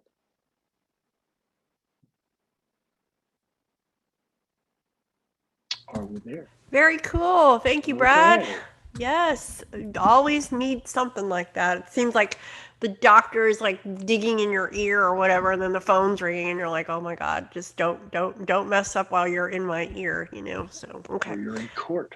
You never know. Yeah, that too, in court. Or you're jaywalking tickets. Try to stay out of court. Okay, thank you, Brad. Any questions for Brad? Tree. Go ahead, Tree. So Brad, will all the calendar events come up in that option? Well, the ones that are pertinent for the time, the current time, for example, if I had a doctor's appointment this morning at 10 o'clock, that's not going to show up at 7 in the evening. If I have a doctor's appointment at 10 and I go to the control center and double tap and hold on the do not disturb button, it won't show up until, I'm not exactly sure what the time is, maybe 10 minutes before the event is scheduled. If I have the 10 o'clock doctor appointment and I go at 9:30, it's probably not going to show up yet. It's certainly not going to show up at 9 a.m. Like I said, maybe, I haven't looked that closely, maybe at 9:45, certainly by 9:50, 10 minutes before, it's going to show up, which is another reason why you might want to, if your appointment starts at 10, but you want to be able to access this feature a little early, you might set your doctor appointment time for 9:45 instead of 10, something like that. But this is Marty. Okay, go ahead, Marty. I think it's 15 minutes before, because is that it? With I have the Sirius XM asked me one time, do I want to be reminded before like every Phillies game? So 15 minutes before the game, I get the reminder that the game will be on. That's not necessarily the same thing. I'm looking at when it's available to show up in this context menu on the do not disturb button in the control center. So also, maybe I'll have to look and see. Also, if you activate the do not disturb on your phone, do you have to separately do it for your watch? Depends on how you got your watch set up. Oh, okay. Great. It can be set to when you turn do not disturb on one device, it turns it on both. Again, that's in the watch settings. So. Okay. Thanks. Thank you, Marty. Okay, go ahead, Jim. I guess my issue with that would be, it's a great idea. If you've got a ride, that's coming to get you, you want to make sure you're able to hear your phone ring when they pull up outside. Otherwise, one of you or both of you are going to be disappointed. Yeah, true. This is Ned. Ned, go ahead, Ned. Yes, my question is this. I think one time I was in an appointment and I muted my telephone so it wouldn't ring. Blocked. So what happened to you, Ned? Go ahead, say it again. Sorry, I think something. I muted my phone so it wouldn't ring. It would vibrate. But I think my voiceover talked. So when you mute your phone, does it do both voiceover and the functions on the phone, like ringing or dinging or anything? Well, this isn't muting your phone. This is turning on do not disturb. Do not disturb will silence all notifications and alerts and phone calls. Yes. Now, if a text message comes in, it probably won't make the text message alert sound, but and it probably won't wake up your phone either. However, there is a separate setting in voiceover settings to have voiceover read alerts, automatically read alerts that come on the screen. Some people choose to have that turned on. Others choose to not use that feature. I've never been a fan of that feature because then it would just randomly read aloud any text message that comes in for anyone who happens to be nearby to hear. And I learned long ago that that's not a good idea. So, yeah, this is Sandhya. So for Ned, I would suggest maybe you turn off your speech, just do a 3-finger double tap. If you don't, if you don't want to do what Brad said and, change your setting as far as whether voiceover reads incoming messages on the lock screen or whatever, you could maybe just silence your speed. It depends on how worried you are about, people hearing things or disturbing what's going on in the meeting. So. Okay, thank you. Yep, you're welcome. All right. Or you could always, another option is to just wear headphones. I know there's some people that always have one earbud in their ear, and that's, that's another way to avoid some of this stuff happening. All right. Thank you, Brad. Any other follow-up questions for Brad? Nikki has a question. Okay, Nikki and then Jody. Go ahead, Nikki. But this is, somebody mentioned do not disturb.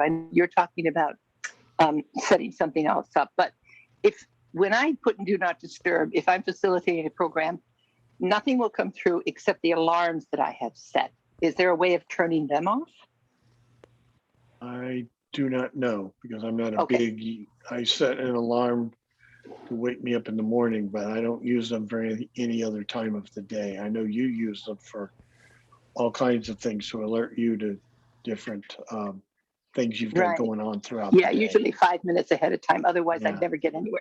Thank you very much. Okay. So I would this is something, I know that a long time ago, there was got a lot of media attention. Some guy was at an orchestral concert or something, and some alarm went off. And I believe the story was that he had it on do not disturb, but the alarm came through and it was just like this big, oh, I can't believe this happened kind of thing. So anyway, all right. I think Jody, go ahead, Jody. Yeah, well, you can change, if you go to do not disturb, you can change the various features of when you want it to go off, or, what you want to turn on and off with the do not disturb feature. But I wanted to thank Brad very much, because that's such a cool feature. But I also wanted to thank Sri for his tip last week on, I have changed, I didn't do the back tap, but I did do a two-finger swipe to go to the status bar, and I wanted to thank Brad and Sri for their tips. All right, good. We're glad this is helping. Okay, well, thank you. All right, who's next? Somebody new have a question? Somebody that hasn't had a turn? Burning questions? Non-burning questions?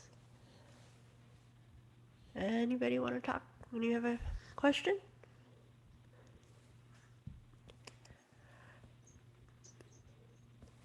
Feel free.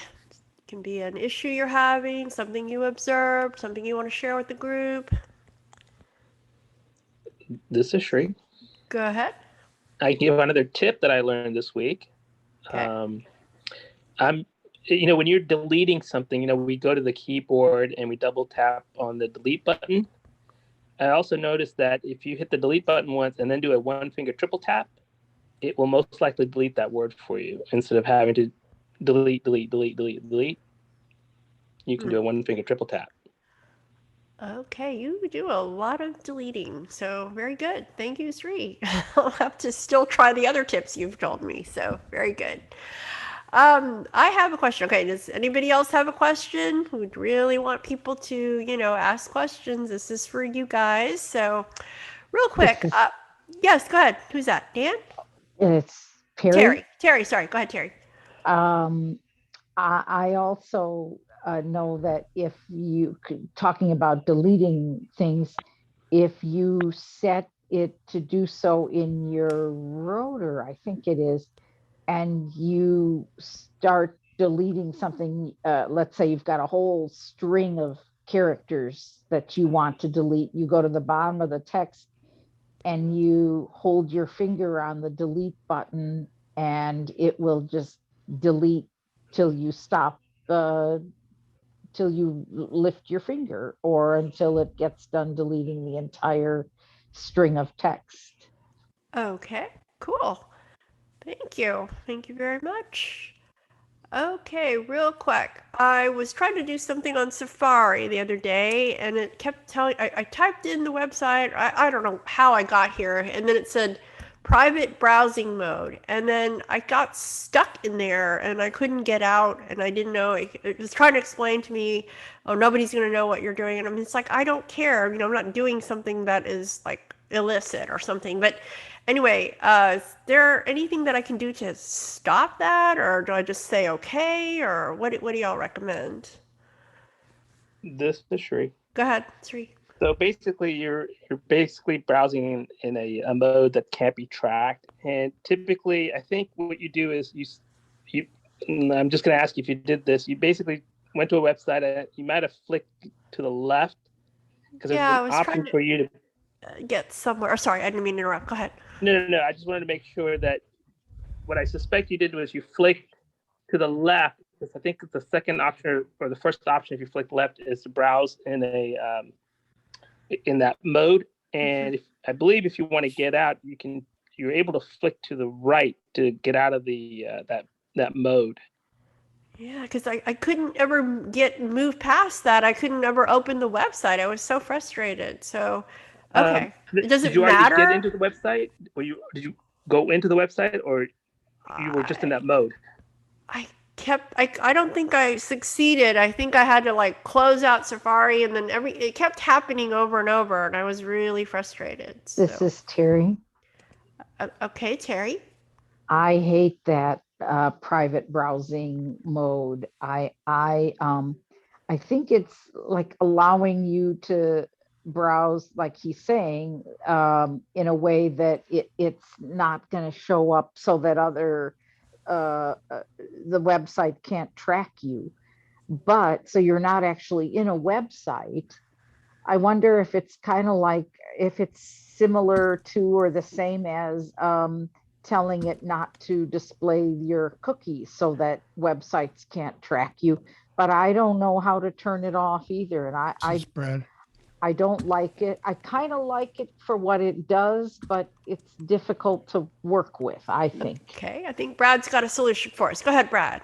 What it does is yes, I think Terry was correct. And no, it doesn't create cookies, and it, I believe, also doesn't put your activity in your history. On the iOS device, specifically on my iPhone, I double tapped on the tab button, and then I was able to go over to the private browsing button, and I gave it a one finger double tap, and I turned it on, and now I had a private browsing web page, and I can go to a URL or whatever. I have a private browsing session going on. When I'm done, I notice I double tap on the tab button at the bottom of the page again, navigate over to the far left of that tab bar, and I will see that the private browsing button says selected. And when I double tap it, I'm out of private browsing mode. Okay, so, all right. So it's just a personal preference, or better to be in one or the other? Or, I mean, I know that Apple has created all these new things in this latest operating system. Secret agents like to use it. Yeah, that's what I thought. This is Sri. Okay, Sri. Yeah, like I use it all the time when I'm using the Google browser, just because I know Google's very, they love to share what you're, which store you're going to and stuff. So for Google, I definitely use that. I don't really use it for Safari as much as I use it for Google, but basically what Terry and Brad said is absolutely correct. That way, nothing is stored. Okay. This is Freddie. Freddie, go ahead.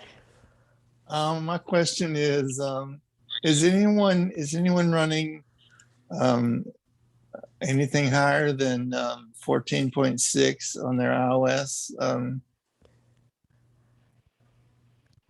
All right. Is there a new update? 14.7 is coming out soon. Is that right? Or is there something in the middle before we get to that one? Brad, go ahead. Unless you're running a beta, 14.6 is the most recent public release. Oh, it is? Okay. Yeah, there may be some people running, I don't know there is a 14.7 out there in beta. I don't know if it's in developers only or if it's in public beta mode. I know I heard both Herbie and Chanel earlier tonight mention they apparently are running the public beta of, or maybe it's developer beta. I don't know. They're running a beta of iOS 15. Hey, but for us Okay. mere mortals, we are on 14.6. Okay. Those of This us is who, this is Nikki. Okay. Okay, go Okay. ahead, Nikki. I got a notice recently that if I wanted to partake in some sort of beta thing, but the one thing that they talked about was the do not disturb.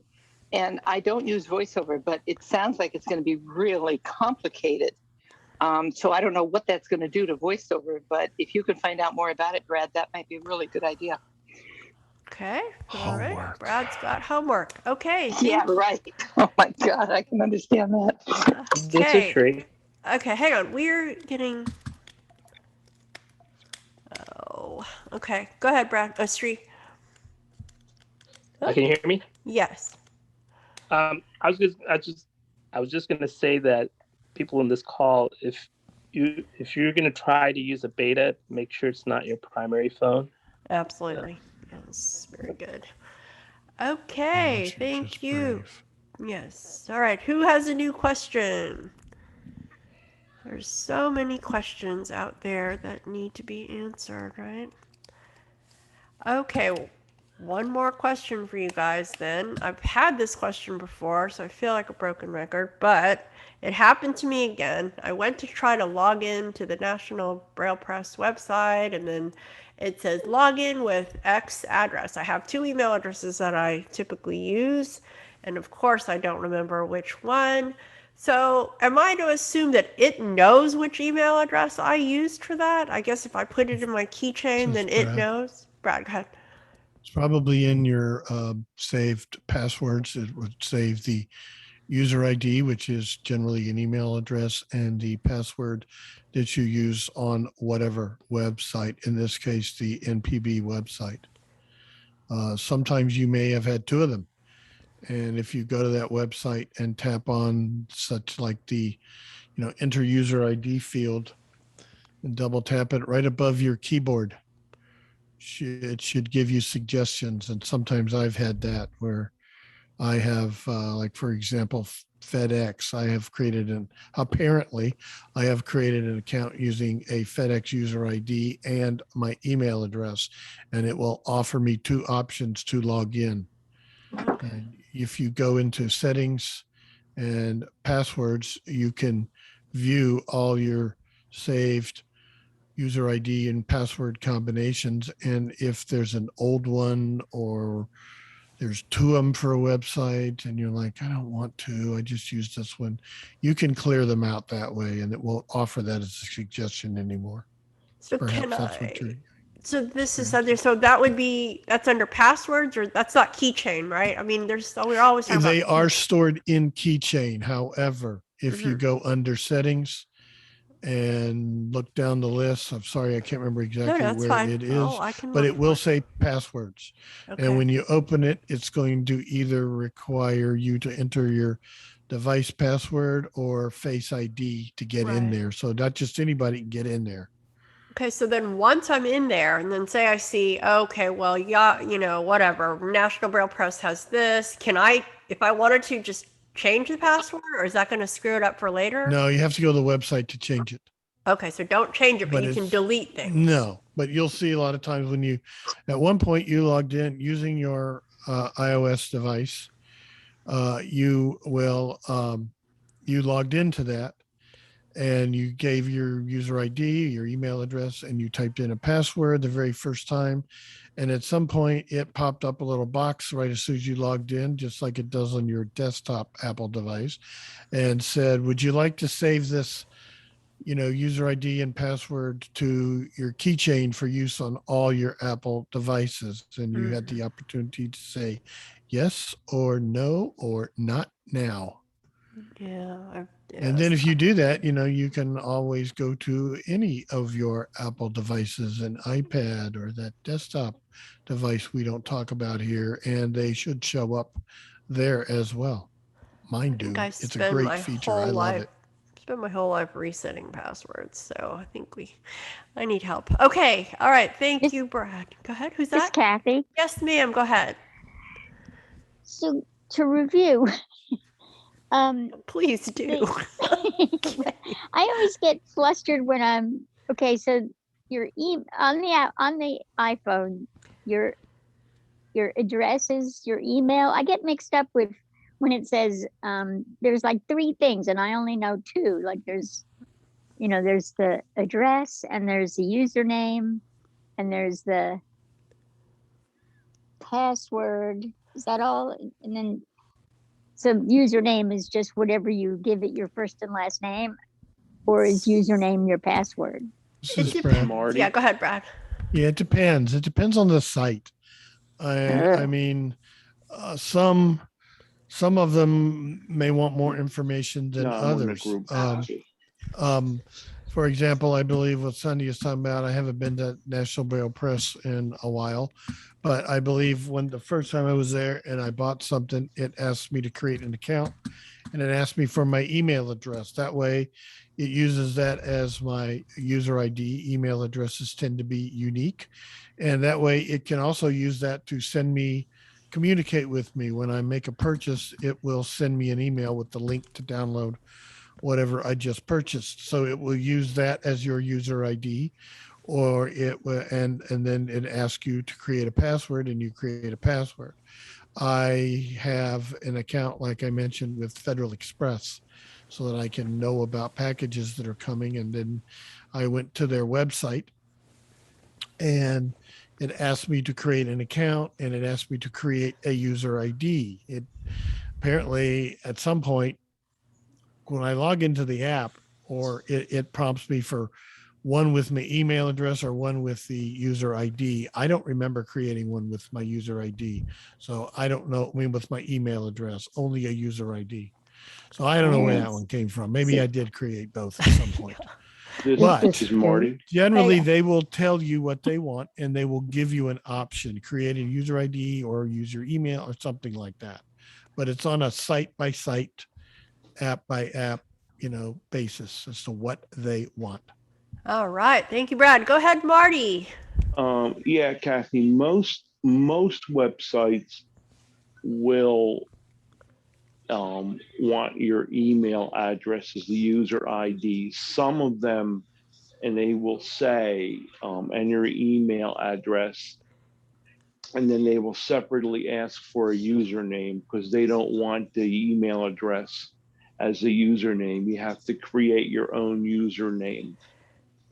Okay, thank you. And what about, I'm sorry, Kathy again, what about with Apple? There's your phone number. Like, what's that called? Did they ever call that your user ID? No, not your phone number. With Apple, your user ID is whatever email that you is associated with your Apple account. Yeah, your Apple ID. Yes, it's your Apple ID.